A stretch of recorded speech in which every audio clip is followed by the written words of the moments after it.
நாம் நன்றி சொல்ல கடமைப்பட்டுள்ளோம்.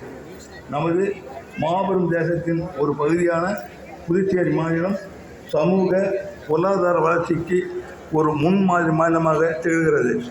கடந்த 4 ஆண்டுகளில் இந்திய குறியீட்டின் நீடித்த வளர்ச்சிக்கான இலக்குகளில் புதுச்சேரியை 2வது இடத்திற்கு கொண்டு வந்துள்ளோம்.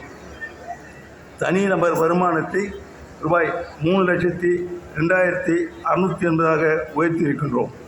2020-21 -2.21 விழுக்காடாக இருந்த புதுச்சேரி மாநிலத்தின் பொருளாதார வளர்ச்சியை 8.81 விழுக்காடாக உயர்த்தி காட்டியிருக்கிறோம்.